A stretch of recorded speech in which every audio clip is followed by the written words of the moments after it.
Welcome to today's lecture, that is ideal gas and real gases. So after the previous Maxwell distribution of molecular speeds, we will see that what is the difference between these two gases, what is ideal gas and what is the real gases. So in ideal gases we have discussed that interparticle forces must be absent, but actually no gas is known to show the perfect ideal behavior. So this is the one condition, that in ideal gases the forces between the two molecules are absent, because these gases are elastics, so their energy is completely transferred. But actually there is no ideal gas in which the gas molecules are elastic and energy can be completely transferred. This is actually not present in our atmosphere. But however, under certain conditions these gases tend to behave ideally. Tend to behave ideally means they can behave as an ideal gas, but they are not the ideal gas. These gases are actually real gases. Now let us see the difference between the ideal gas and real gas. What is the actually ideal gas? What is the real gas? So ideal gas and real gas, I have given these differences in terms of points, so it will be easy to compare and differentiate between these two gases. Ideal gas is the hypothetical gas. Real gas is the not hypothetical, usually actually existing on the earth. Ideal gas, they obey the laws under all conditions of temperature and pressures. So they obey gas laws. Gas laws means Boyle's law, Charles law, Avogadro laws. So all laws will be followed by the ideal gas. But real gas, they obey laws at high temperature and low pressure. They do not obey rigidly at all conditions of pressure and temperature. So this is the one important condition. Under high temperature and low pressure, when the pressure of the gas is very low and temperature is very high, then real gas will behave as a ideal gas. Otherwise it will be real gas. It will not follow the gas law. Gas law means they will not follow Charles law, Boyle's law. So all condition of pressure temperature is not followed. So this is the one basic condition for the real gas.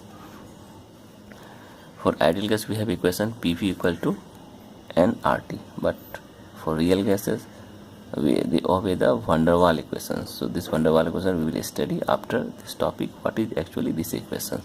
So just now see this equation and memorize it. Keep in mind P plus AN square by V square V minus N into B equal to nRT, where A and B are the van der Waals parameter, N is the number of molecules.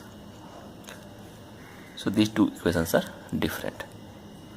Third point is compressibility factor, that is called as Z. So this we will also study after these topics. For ideal gas, that is PV by nRT equal to 1. So ideal gas it is equal to 1, but for real gas this is not equal to 1. So this is not equal to this, you have to keep in mind. And this compressibility factor will depend upon the nature of gas, pressure and temperature. So you have to keep in this mind these things, that we will going to study again what is the meaning of all these things.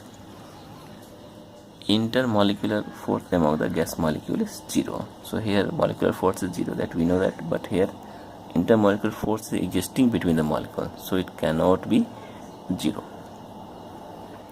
Next difference, volume occupied by one gas molecule is negligible as compared to total volume of the gas molecules. So volume occupied by the as compared to the total volume of the gas under all condition of pressure and temperature. Here volume occupied by the one molecule cannot be neglected. Here you cannot ignore the volume of one molecule. Here you can ignore it.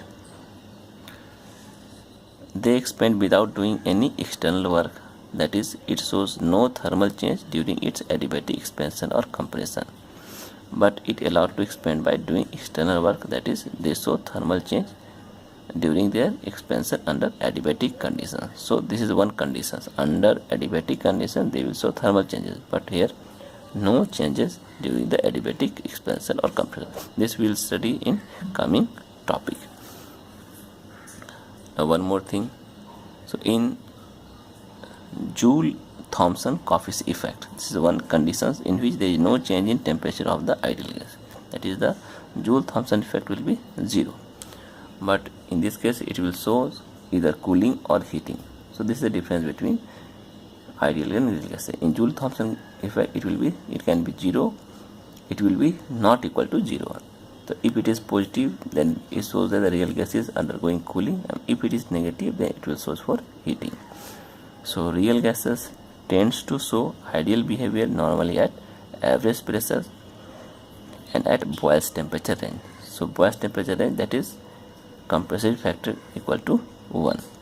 So what is Boyle's temperature? So Boyle's temperature, that temperature, that is we are writing in terms of A by RB, that we will study what is A, what is B. A and B are the van der Waals parameters, and TB is the Boyle's temperature. So under this temperature and average pressure, real gas will tend to show ideal behavior. That is, we have seen it. It is your high temperature and very low pressure. So this is some range of high temperature in which any real gas will behave as a ideal gas, and we can apply this one ideal gas laws for those type of gases under that conditions. So this is basically difference between the real gas and the ideal gas.